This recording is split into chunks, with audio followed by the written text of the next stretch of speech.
नमोऽर्यन्ताणं नमो सिद्धाणं नमो आर्याणं नमो वज्रायाणं नमो लोहि सव्वसाहुणम्। मङ्गलं भगवान् वीरो मङ्गलं गौतमो गणी मङ्गलं कुन्दकुन्दार्यो जैनधर्मोऽस्तु मङ्गलम्। ओंकारबिन्दुसंयुक्तं नित्यं जायन्ति योगिनः कामदं मोक्षदं चैव ओंकाराय नमो नमः। अहोपकारजिनवर्णो कुन्दनो ध्वनिदिव्यनो जीन कुन्दध्वनियाप्या अहो आगुरुकाहननो तुझ ज्ञान ध्यानो रंग अम्बया दर्श रहो ओ शिव पद तक तुझ संग माता हाथ ग्रहो।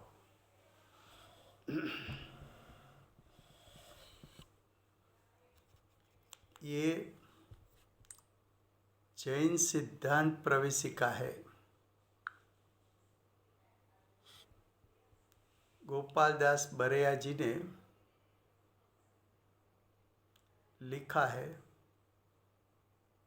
और दिगंबर जैन स्वाध्याय मंदिर ट्रस्ट सोनगढ़ ने उसको प्रकाशित किया है। उसका दूसरा अध्याय चलता है। दूसरे अध्याय में कर्म तंत्र की बात चलती है। कर्म तंत्र में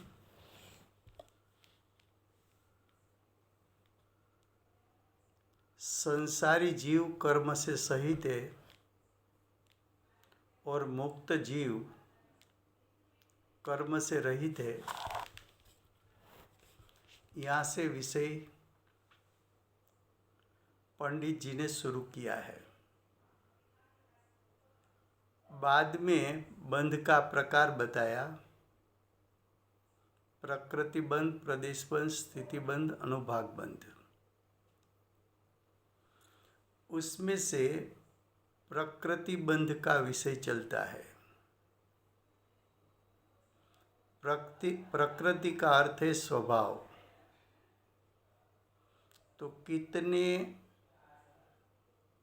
प्रकार के कर्म का स्वभाव है,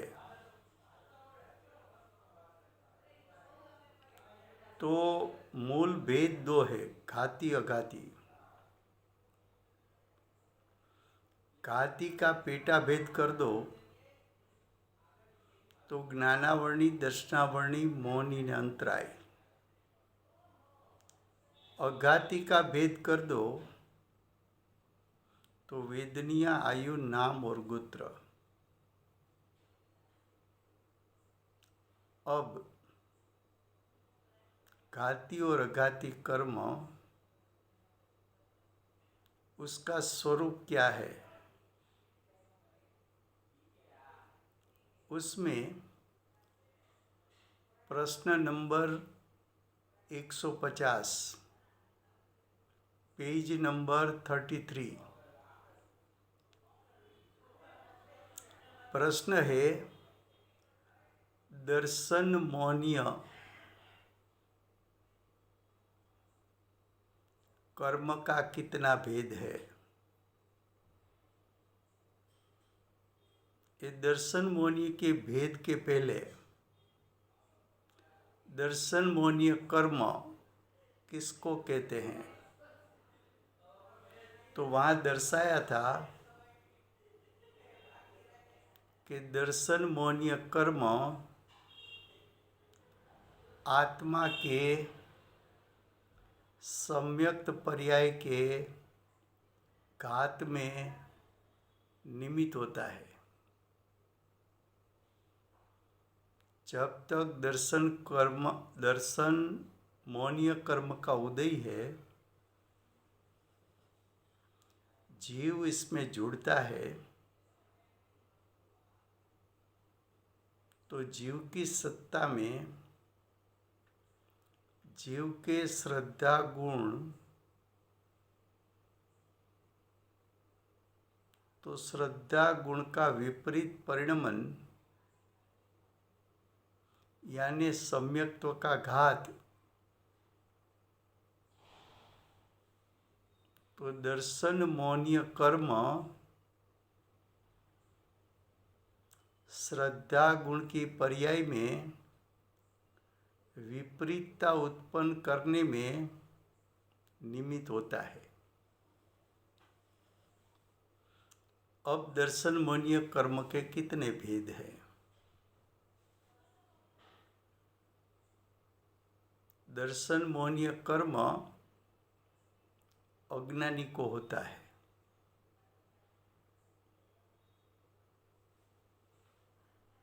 और जब प्रथम बार जीव को सम्यक दर्शन होता है, तब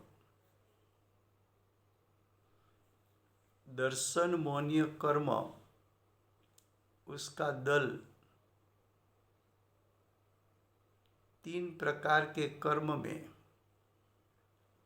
विभाजित हो जाता है। तो जब प्रथम सम्यक दर्शन हुआ,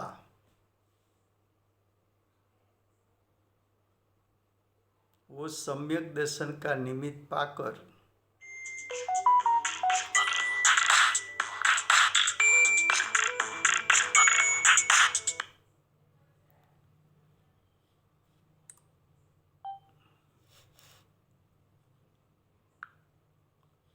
दर्शन मौनीय का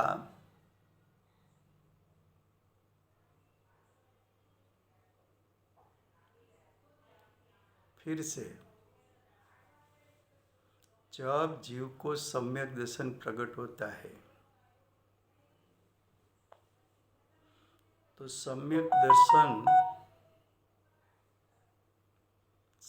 दर्शन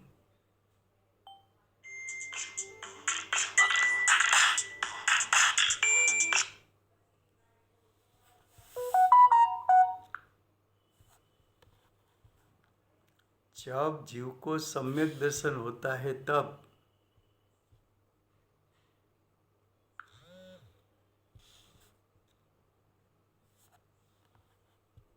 सम्यक दर्शन का निमित्त पाकर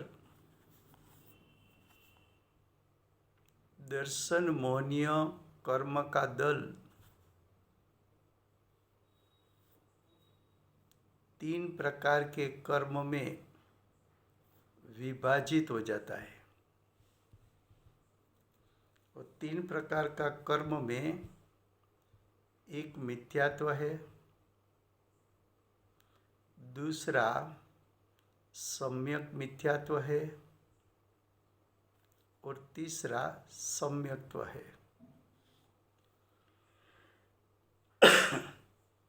दर्शन मौनीय का दल एक बार विभाजित हो गया, बाद में फिर से एक दूसरे के साथ जुड़ नहीं सकता।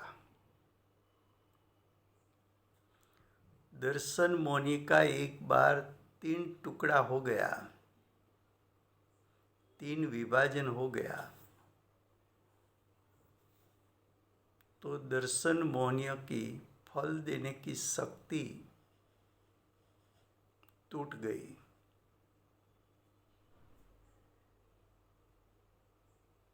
अब दर्शन मौनीय का 3 टुकड़ा होकर मिथ्यात्व, सम्यक मिथ्यात्व और सम्यक्त्व प्रकृति, ये 3 प्रकृति सत्ता में रहती है।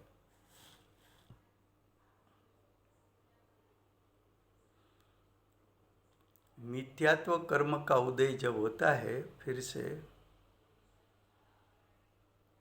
तो वो सम्यक दर्शन के घात में निमित्त हो सकता है। सम्यक मिथ्यात्व प्रकृति का भी उदय होता है,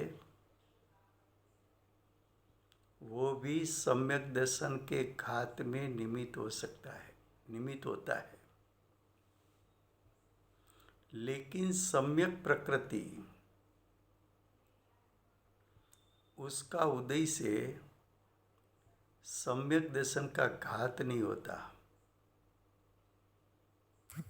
सम्यक दर्शन चलमल होता है।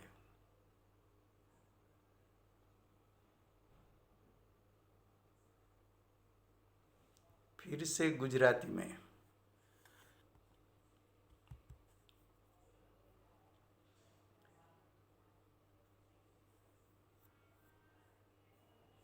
વિષય ચાલે છે ઘાતી ને અઘાતી કર્મોમાંથી ઘાતી કર્મનો ભેદ દર્શન મોન્ય કર્મ।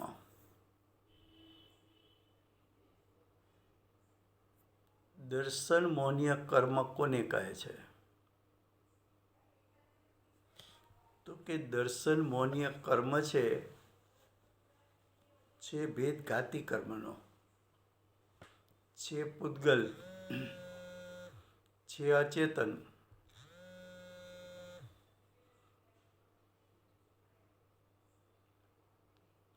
वो दर्शन मोन्य कर्म,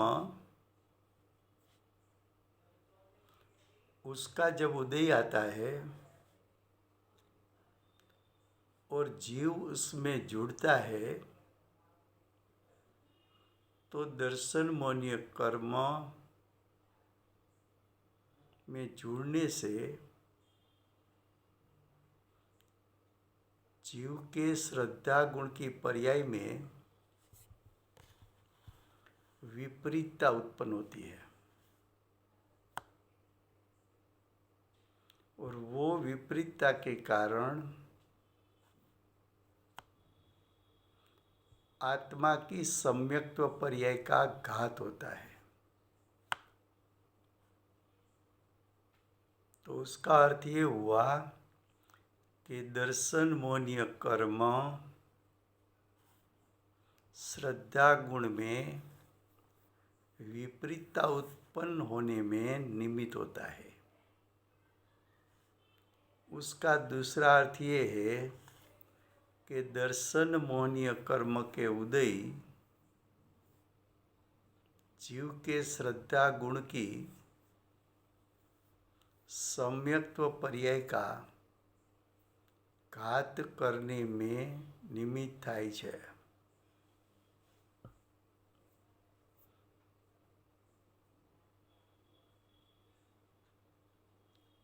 प्रथम सम्यक दर्शन थाय त्यारे, प्रथम सम्यक दर्शनना प्रभावने कारणे, प्रथम सम्यक दर्शन थाय એ સમ્યક દર્શનની પર્યાયના નિમિત્તે દર્શન મોન્ય કર્મનું આખું દળ હોય એ દળના 3 ટુકડા થાય છે। એનો એક ટુકડો મિથ્યાત્વ કર્મ છે, બીજો ટુકડો સમ્યક મિથ્યાત્વ અને ત્રીજો ટુકડો સમ્યક પ્રકૃતિ છે। સમ્યક દર્શન થયા પછી જીવની સત્તામાં દર્શન મોન્યનું દળ નથી, પણ દર્શન મોન્ય કર્મમાંથી જે 3 ટુકડા થયા, મિથ્યાત્વ, સમ્યક મિથ્યાત્વ અને સમ્યક પ્રકૃતિ, એ 3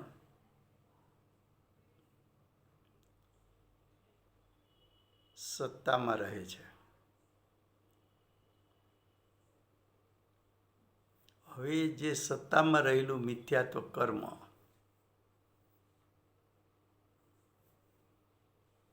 તો કે મિથ્યાત્વ કોને કહે છે?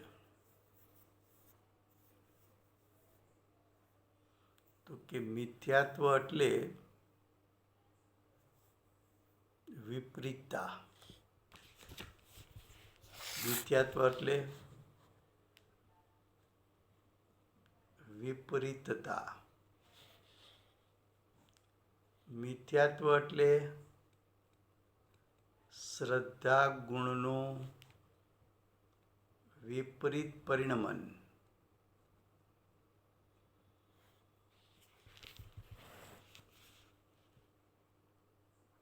મિથ્યાત્વ કર્મનો ઉદય હોય તો જીવને અતત્વ શ્રદ્ધાન થાય. એટલે કે મિથ્યાત્વ કર્મનો ઉદય હોય તો તત્વોનું શ્રદ્ધાન વિપરીત થાય છે.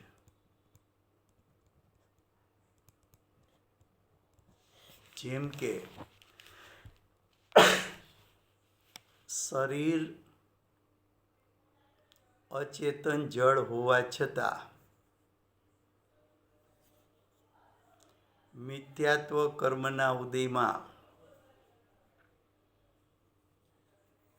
મિથ્યા દ્રષ્ટિ જીવ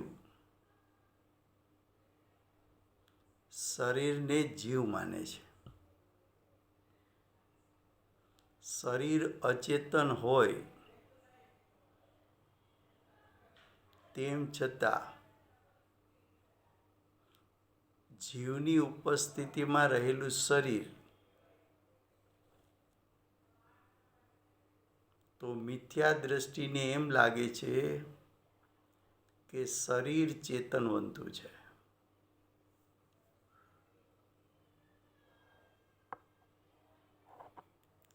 પાંચ ઇન્દ્રિય અચેતન જળ છે, પણ મિથ્યા દ્રષ્ટિને એમ લાગે છે કે પાંચ ઇન્દ્રિય દ્વારા હું જાણું છું. પાંચ ઇન્દ્રિય જાણવાનું કાર્ય કરે છે. પાંચ ઇન્દ્રિય જાણવાનું કાર્ય કરે છે કે જીવનો જ્ઞાનરૂપનું પરિણમન જાણવાનું કાર્ય કરે છે. તો અજ્ઞાની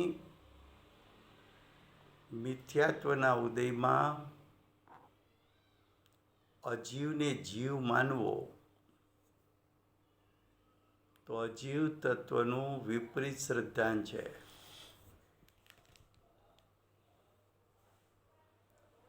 અજ્ઞાની પુણ્ય કરવા જેવું છે અને પાપ છોડવા જેવું છે એવું વિપરીત શ્રદ્ધાન કરે છે.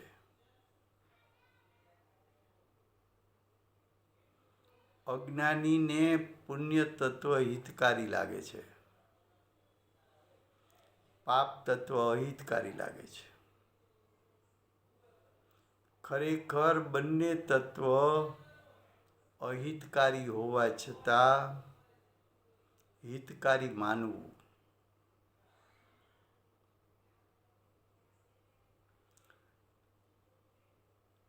અજ્ઞાનીને એમ લાગે છે કે પુણ્ય કરતા કરતા વિતરાગતા પ્રગટે. અજ્ઞાનીને એમ લાગે છે કે લસણ ખાતા ખાતા કસ્તુરીનો ઓડકાર આવશે.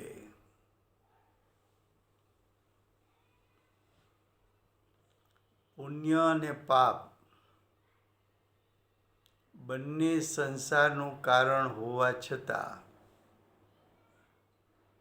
અજ્ઞાની જીવ, મિથ્યા દ્રષ્ટિ જીવ પુણ્ય તત્વને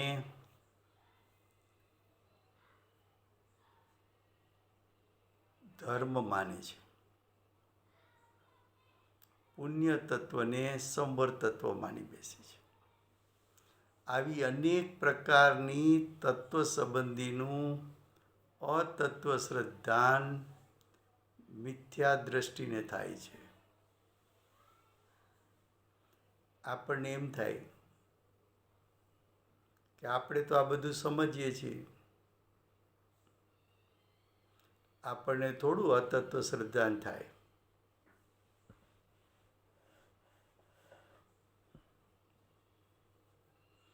આટલી તત્વની વાત સાંભળી હોય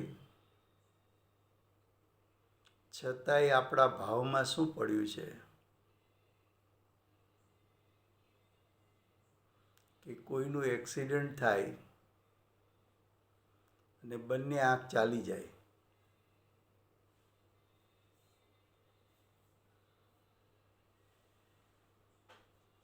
તો આપણને એમ થાય છે કે બચારાને બે આંખ ચાલી ગઈ, આંખ વગર આખી જિંદગી કેમ જશે? એટલે આપણી માન્યતામાં એમ પડ્યું છે કે આંખ જાણવાનું કાર્ય કરતું હતું, હવે આંખ સંબંધી જાણકારી ન થાય તો જીવનું જીવન કેમ જાય? આંખને કારણે જીવનું જીવન છે કે જીવત્વ શક્તિને કારણે? આંખથી જણાતું હતું કે જ્ઞાનથી?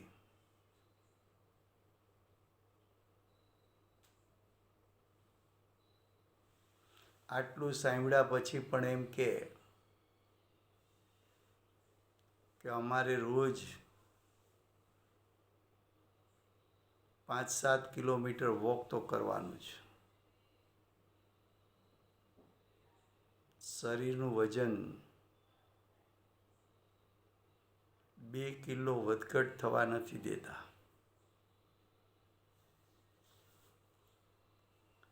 વિપરીત માન્યતા છે કે શરીરની ક્રિયા હું કરી શકું છું.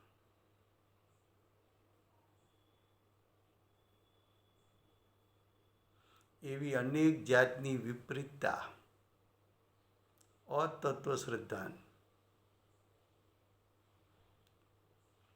મિથ્યાત્વ કહેવાય એને, વિપરીત અભિપ્રાય કહેવાય, વિપરીત શ્રદ્ધાન કહેવાય, અધ્યવસાન કહેવાય. મિથ્યાત્વને મોટામાં મોટું પાપ કહેવાય. મિથ્યાત્વને અનંત સંસારનું કારણ કહેવાય.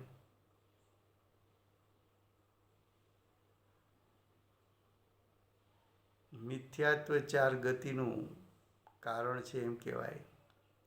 મિથ્યાત્વ પંચ પરાવર્તનનું કારણ છે એમ કહેવાય. મિથ્યાત્વ જીવના શ્રદ્ધા ગુણની વિપરીત પર્યાય કહેવાય. આવું મિથ્યાત્વ પર્યાયમાં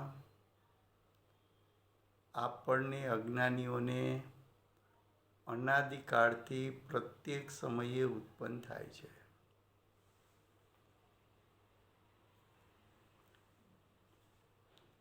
अब क्वेश्चन 152, सम्यक मिथ्यात्व कोने कहे छे?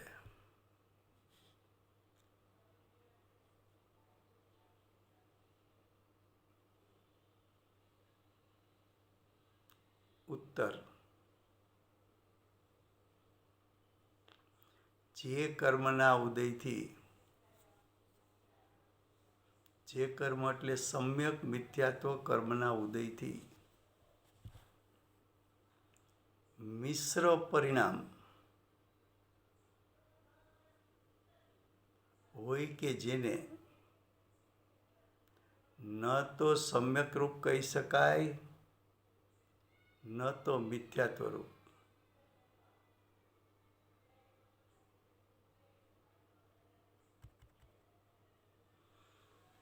શું કહ્યું? મિશ્ર પરિણામ.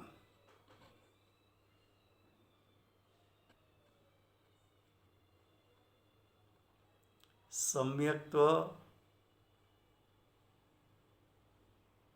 રૂપના પરિણામ પણ ન કહી શકો, મિથ્યાત્વ રૂપના પરિણામ પણ ન કહી શકો.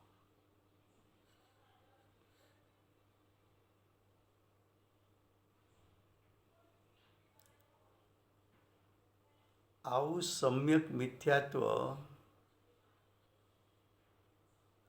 ઉદય ત્રીજા ગુણસ્થાનમાં જ હોય છે.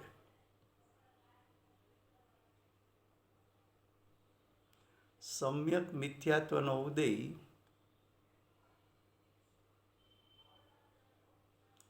એક વખત સમ્યક દર્શન જો ન થાય ત્યાં સુધી સમ્યક મિથ્યાત્વનો ઉદય હોતો નથી. કેમ? તો કે પ્રથમ સમ્યક દર્શન થાય ત્યારે દર્શન મોન્ય કર્મનું દળ 3 ટુકડા રૂપે થાય, 3માં વિભાજિત થાય. 3માં વિભાજિત ન થાય ત્યાં સુધી સત્તામાં સમ્યક મિથ્યાત્વ કર્મ હોતું નથી.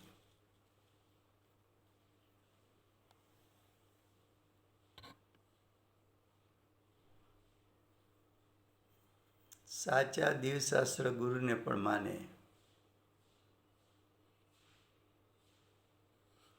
અને મિથ્યા દેવશાસ્ત્ર ગુરુને પણ માને.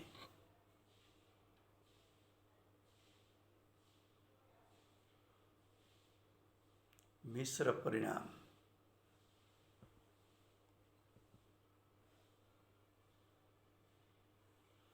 સંપ્રદાયમાં આંટો મારી આવે અને દિગંબર શાસ્ત્રોનો પણ અભ્યાસ કરે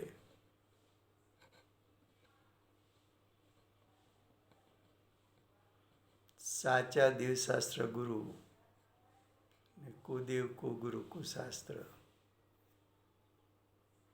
બંને સમાનપણે માને.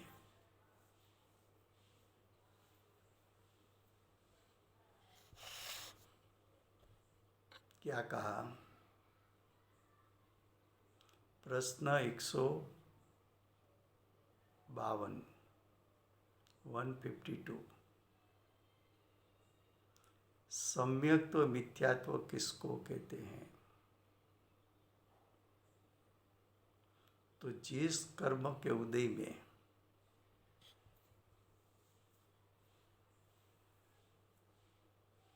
मिश्र परिणाम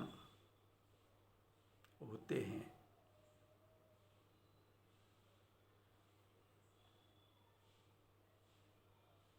जिसको न तो सम्यक तो कह सकते हैं न तो मिथ्या तो कह सकते हैं.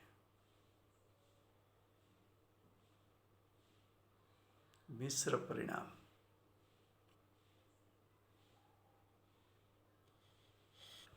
ये सम्यक मिथ्यात्व प्रकृति का उदय तीसरे गुण स्थान में होता है.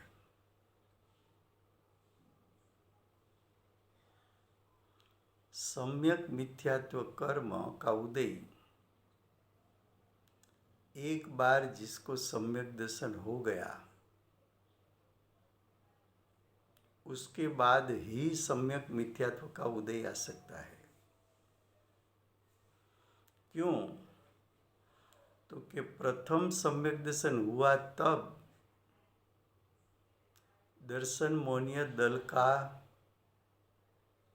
3 टुकड़ा होकर 3 में विभाजित होकर मिथ्यात्व मिथ्यात्व सम्यक प्रकृति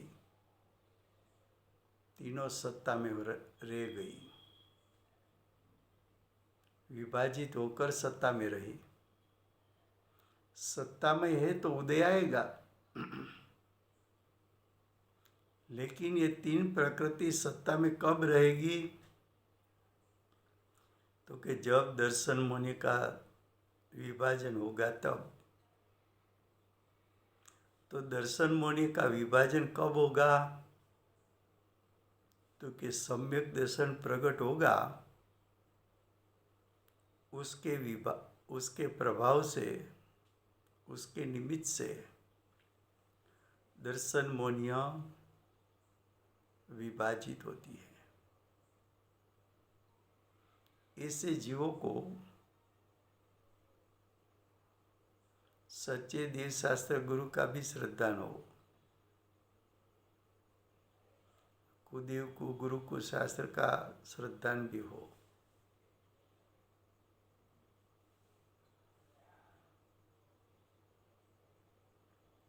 मिश्र परिणाम है।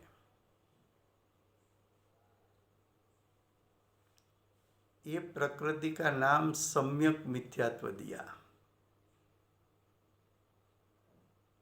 लेकिन मिथ्यात्व सम्यक तो नहीं दिया। मिश्र है तो सम्यक मिथ्यात्व ही क्यों बोले? सम्यक मिथ्यात्व ही क्यों नाम दिया? मिथ्यात्व सम्यक तो ऐसा नाम क्यों नहीं दिया?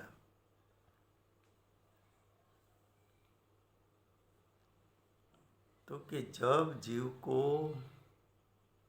सम्यक दर्शन प्राप्त नहीं हुआ है,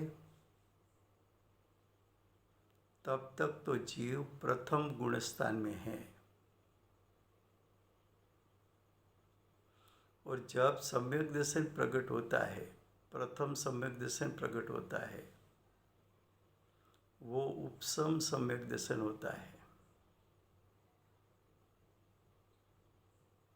उपसम सम्यक दर्शन का अर्थ है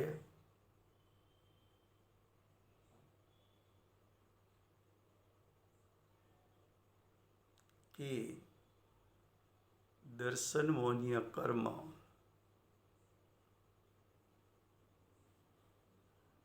सम्यक्त्व के प्रकट होने से उसके प्रभाव के कारण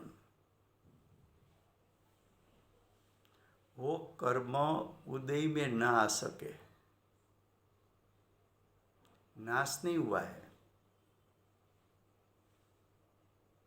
तो दर्शन मोहनी का दल सत्ता में पड़ा रहा।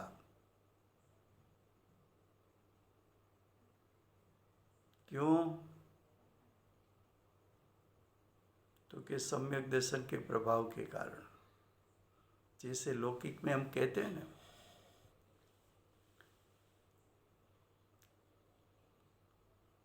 कभी कभी मैं एक दृष्टांत देता हूँ फिर से, कि किसी के यहाँ मैरिज हो और किसी ने बवाल की हो, झगड़ा किया हो,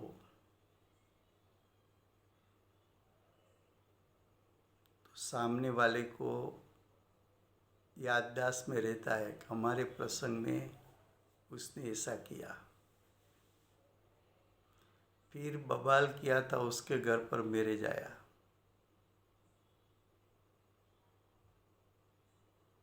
तो सामने वाला सोचता है कि उसके मैरिज में भी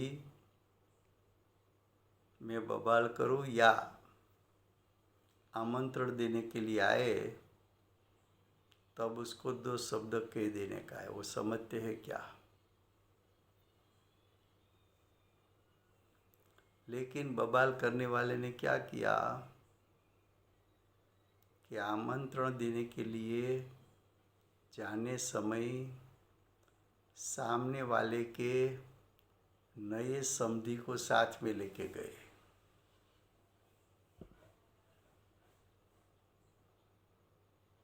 तो आमंत्रण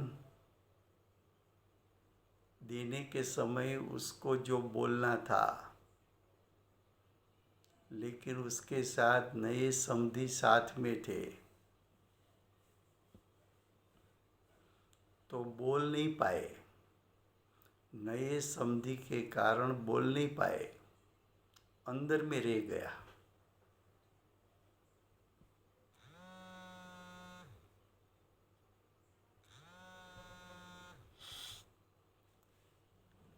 ख्याल आता है? वैसी तरह सम्यक दर्शन के प्रभाव के कारण दर्शन मोहनीय कर्म जो उदय में आने वाले था, वो उसका उदय नहीं हो सका। और दर्शन मोनीय जो सत्ता में था, उदय नहीं हुआ, सत्ता में था, उसका भी विभाजन हो गया।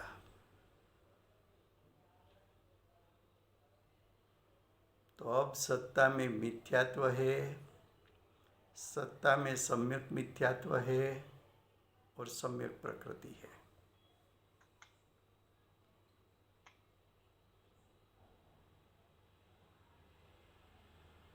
अब पहले से चौथे में आए। दर्शन मोनी प्रभाव के कारण उदय नहीं हो सका और दर्शन मोनी का विभाजन हो गया। तो जीव प्रथम गुणस्थान से चौथे गुणस्थान पर डायरेक्ट आता है। लेकिन प्रथम सम्यक दर्शन उपसम होता है, तो वो जीव गिरता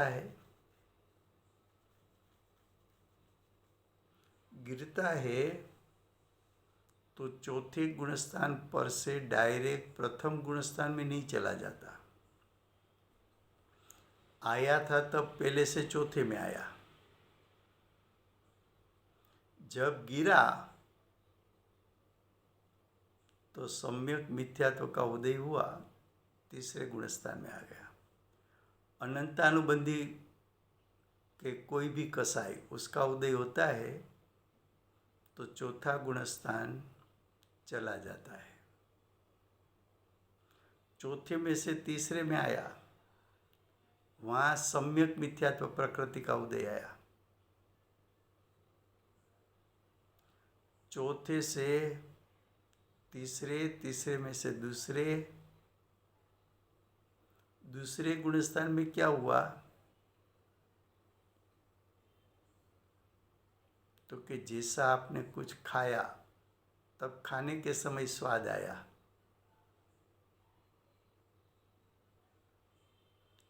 और खाने के बाद वही खाना मुंह में से बाहर निकल गया।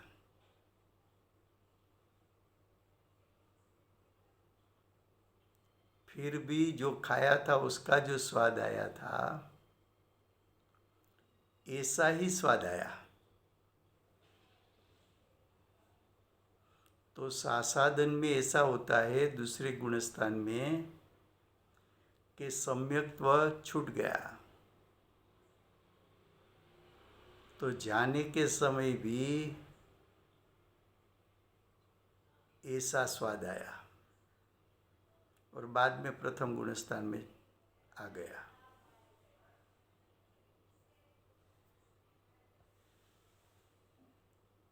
तो पहले गुणस्थान से चौथे गया,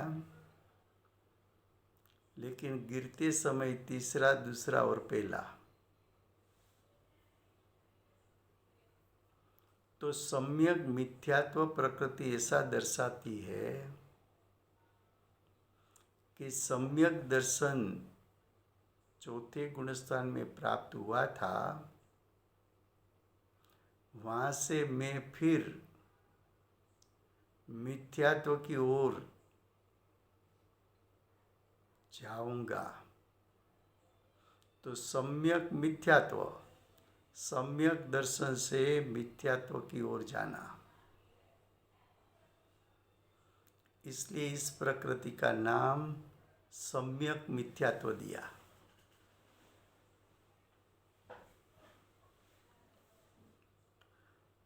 फिर से गुजराती में,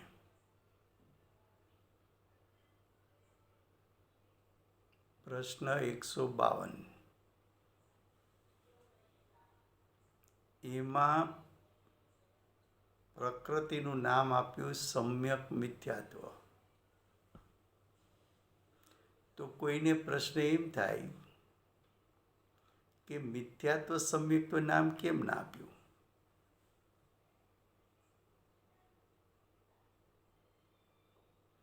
તો એનો ઉત્તર છે કે પ્રથમ જીવ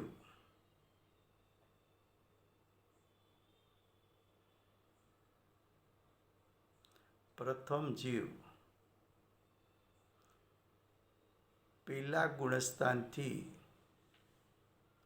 સમ્યક દર્શન પ્રાપ્ત કરે ત્યારે ચોથે ગુણસ્થાને આવે છે.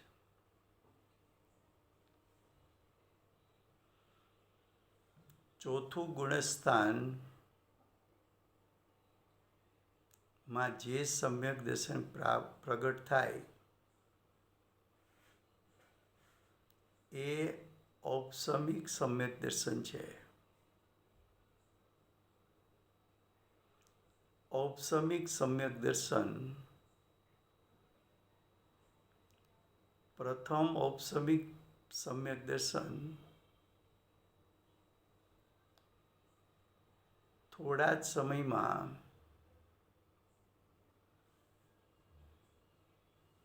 વમી જાય છે,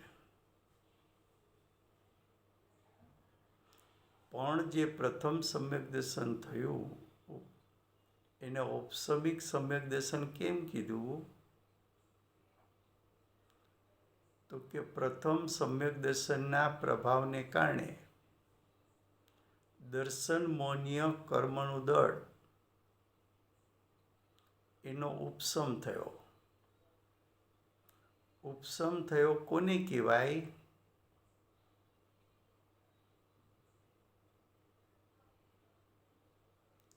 તો કે સમ્યક દર્શનના પ્રભાવને કારણે એ કર્મ ઉદયમાં ના આવી શક્યું, પણ એનો નાશ પણ નથી થયો, સત્તામાં છે. જે સમયે સમ્યક દર્શન થાય ત્યારે જે દર્શન મોનીયનો ઉદય થવાનો હોય એ થોડા સમય માટે દર્શન મોનીયનો ઉદય લેટ થઈ જાય, ઉદય ન થાય. એટલે દર્શન મોનીય સત્તામાં રહ્યું, પણ તે જ સમયે જે સમ્યક દર્શન થયું એના પ્રભાવને કારણે દર્શન મોનીય કર્મના 3 ટુકડા થયા. હવે દર્શન મોની દળને બદલે મિથ્યાત્વ, સમ્યક મિથ્યાત્વ અને સમ્યક પ્રકૃતિ એ 3 ટુકડા સત્તામાં છે.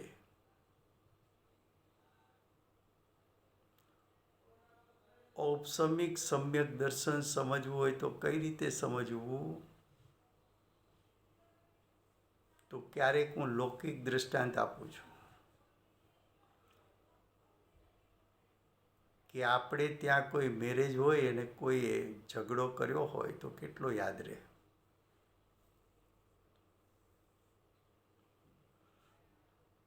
પછી સામેના વાળાને ત્યાં લગ્નનો પ્રસંગ આવે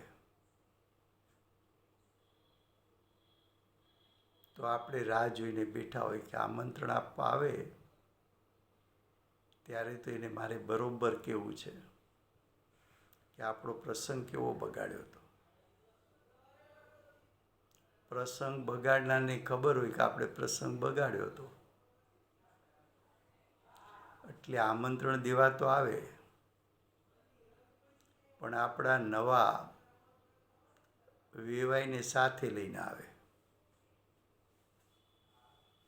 તો શું થાય કે કેવું છે તો ઘણું, પણ વેવાઈના પ્રભાવને કારણે બોલી ન શકાણું, અંદરમાં રહી ગયું, નાશ ન પામ્યું. એમ સમ્યક દર્શન પ્રાપ્ત થયું એ પ્રભાવને કારણે દર્શન મોનીય કર્મ જે સમયે સમ્યક દર્શન થયું તે સમયે જે ઉદયમાં આવવા યોગ્ય દર્શન મોનીય કર્મ હતું એ ઉદયમાં ના આવી શક્યું. સમ્યક દર્શનના પ્રભાવને કારણે.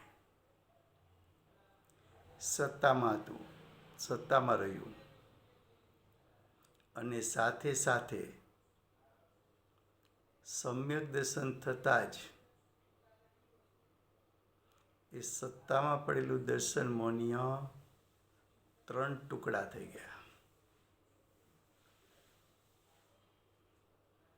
હવે પેલું સમ્યક દર્શન ઔપસમિક છે. એ હંમેશા સમ્યક દર્શન પડી જાય તો પડી જાય ત્યારે અને પ્રાપ્ત થાય ત્યારે, તો સમ્યક દર્શન પ્રાપ્ત થાય ત્યારે જીવ પહેલાથી ચોથા ગુણસ્થાનમાં આવે.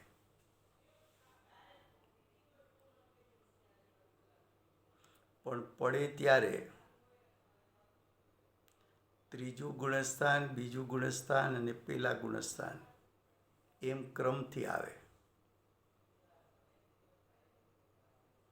તો સમ્યક દર્શનથી મિથ્યાત્વ તરફ જતો જીવ એવું દર્શાવવા માટે સમ્યક મિથ્યાત્વ પ્રકૃતિ નામ આપ્યું. એ જીવ સમ્યક દર્શનથી મિથ્યાત્વ તરફ જઈ રહ્યો છે.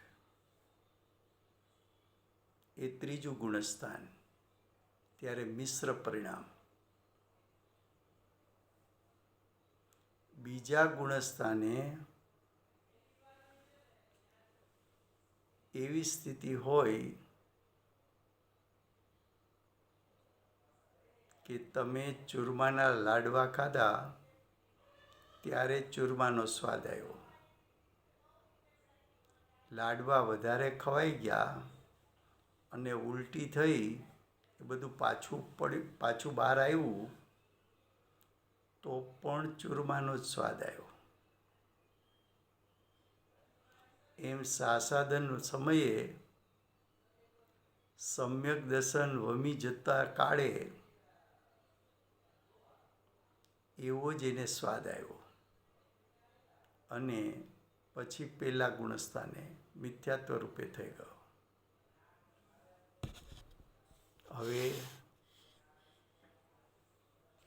પ્રશ્ન 153.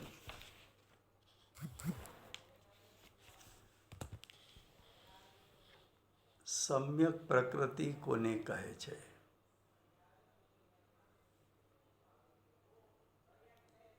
જે કર્મના ઉદયથી, જે કર્મ એટલે સમ્યક પ્રકૃતિ ના ઉદયથી સમ્યક પર્યાયના મૂળનો ઘાત તો ન થાય.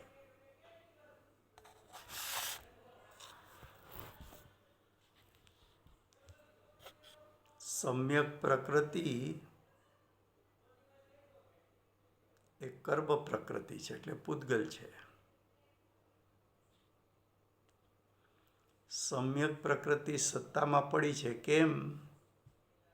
તો કે સમ્યક દર્શન થયું હતું ત્યારે દર્શન મોનીયના 3 ટુકડા હતા. એ 3 ટુકડા થયા, એમાં એક ટુકડો સમ્યક પ્રકૃતિ હતો. 3 ટુકડામાંથી મિથ્યાત્વનો ઉદય થાય તો પણ સમ્યક દર્શન નાશ પામે. સમ્યક મિથ્યાત્વ પ્રકૃતિનો ઉદય થાય તો પણ સમ્યક દર્શન નાશ પામે. પણ સમ્યક પ્રકૃતિનો ઉદય થાય તો સમ્યક દર્શન નાશ પામતું નથી. તો કે નાશ ન પામે તો શું થાય છે? એનો ઉત્તર આપે છે. જે કર્મના ઉદયથી, એટલે સમ્યક પ્રકૃતિ કર્મના ઉદયથી સમ્યક પર્યાયનો મૂળનો ઘાત તો ન થાય, પરંતુ ચલમલાદિક દોષ ઉપજે. ચલમલાદિ એટલે શું? થોડા તમને હલાવી દે. જેમ કોઈ બહુ દલીલ કરે તો એક વખત તમને એમ થઈ જાય સાચું લાગે છે, ત્યાં તો તરત જ થયું ના ના આ તો સાચું હોય જ નહીં. પણ એક વખત તમારી શ્રદ્ધા ડગુમગુ થઈ જાય, પણ પાછા સ્થિરતા પામી જાય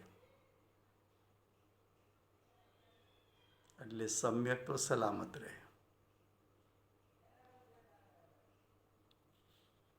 ક્યારેક લૌકિકમાં કહે ને કે અમે આમ માનતા હતા પણ એટલું બધું દલીલ કરી કે અમને હલાવી દીધા. અમારી આટલા વર્ષની માન્યતા તો પણ અમને એક વખત હલાવી દીધા. પણ અમે ફરી પાછા મૂળ માન્યતામાં જ આવી ગયા. એવી સ્થિતિ सम्यक प्रकृति ने कारण થાય છે. फिर से हिंदी में प्रश्न 153 153 सम्यक प्रकृति किसको कहते हैं? सम्यक प्रकृति का उदय जीव को सम्यक दर्शन प्राप्त होने के बाद आता है. क्यों?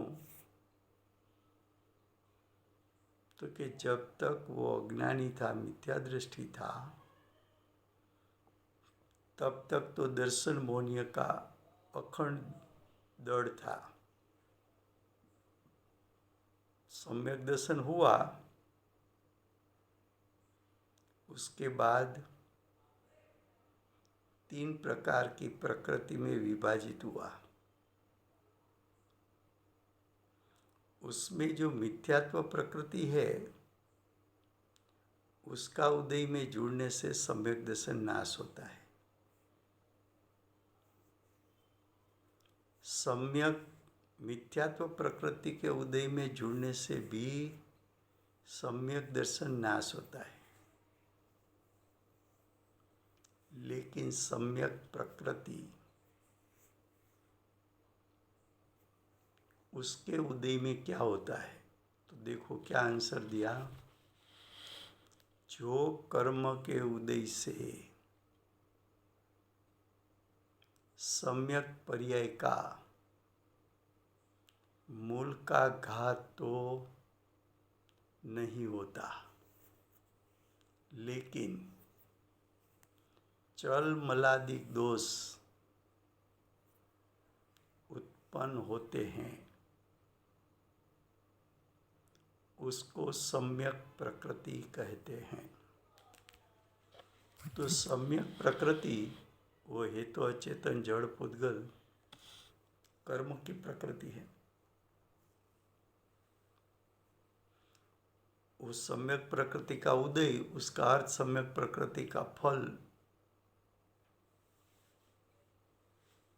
तो सम्यक प्रकृति का फल तो कि सम्यक प्रकृति, सम्यक उदय, सम्यक प्रकृति का उदय, सम्यक प्रकृति का फल, उसके कारण सम्यक दर्शन नाश नहीं होता, लेकिन चल मलादिक दोष उपजते हैं. मूल स्थान पर खड़ा रहकर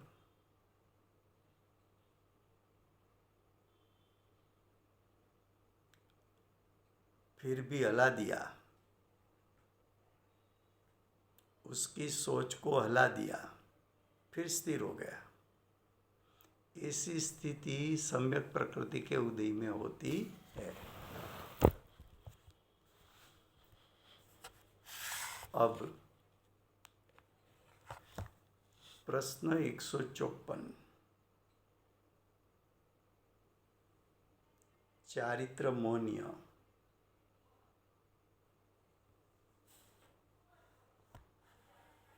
कर्म किसको कहते हैं?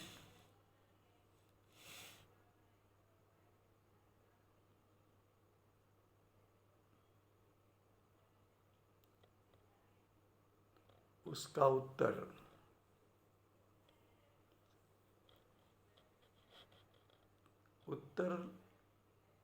पढ़ने से पहले चारित्र मौन्य कर्म का संबंध जीव के चारित्र गुण की पर्याय के साथ है। जैसा दर्शन मौन्य कर्म उसका उदय के कारण श्रद्धा गुण की पर्याय में विपरीतता उत्पन्न होती है, उसी प्रकार चारित्र मौन्य कर्म के उदय में जीव के चारित्र गुण की पर्याय में विपरीतता उत्पन्न होती है। विपरीतता उत्पन्न करने में निमित्त हो सके ऐसा दो कर्म की प्रकृति है, दर्शन मौन्य और चारित्र मौन्य। दर्शन मौन्य के कारण श्रद्धा गुण में विपरीतता, चारित्र मौन्य कर्म के कारण चारित्र गुण की पर्याय में विपरीतता।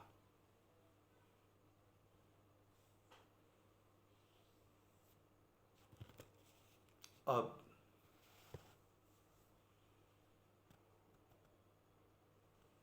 चारित्र मौनी कर्म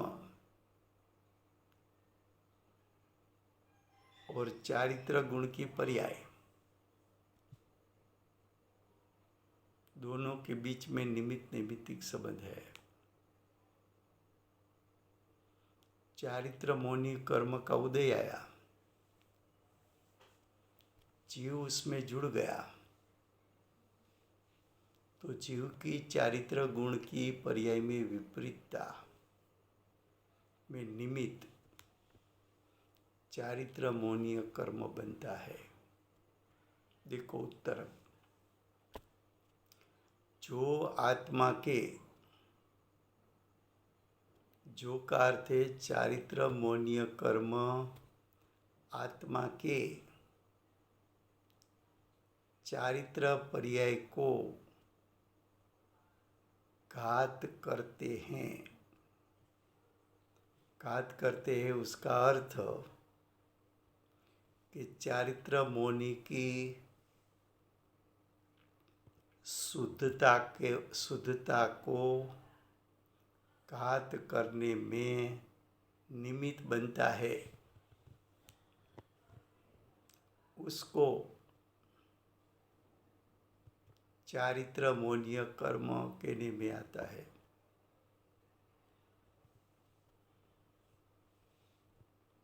परिवार गुजराती में चारित्र मौनी कर्म कोने कहे छे, काले लेसु समय थवा छे। वर्तमान चौवीसीना आखरी तीर्थंकर बाल ब्रह्मचारी श्री महावीर भगवान नो जय हो। महाविद्य क्षेत्रे बिराजता प्रथम तीर्थंकर धर्म धुरंधर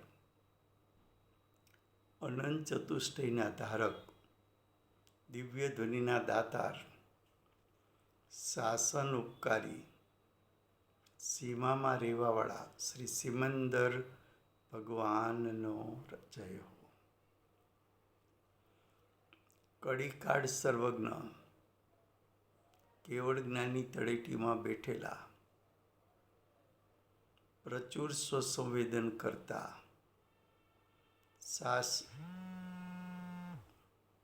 प्रचुर स्वसंवेदन करता मां समर्थ आचार्य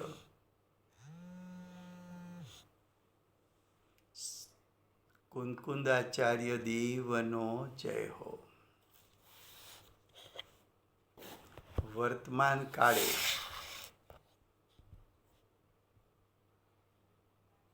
જીવની મુખ્યતાથી કર્મનું સ્વરૂપ સમજાવનાર, તીર્થના નાયક, તીર્થના સ્થાપક, તીર્થના પ્રવર્તક, પરમ કૃપાળુ શ્રી સદગુરુદેવનો જય હો. પૂજ્ય ગુરુદેવના ભવોનો મહિમા બતાવનાર, સ્વાનુભવયુક્ત, જાતિસ્મરણ જ્ઞાનયુક્ત પ્રસમમૂર્તિ ભગવતી માતનો જય હો. સમ્યક દર્શનની પ્રાપ્તિમાં નિમિત્તરૂપ અષ્ટજીનવાણી માતનો જય હો. પૂજ્ય ગુરુદેવ અને માતાજીની સાધના ભૂમિ સુવર્ણપુરી ધામનો જય હો.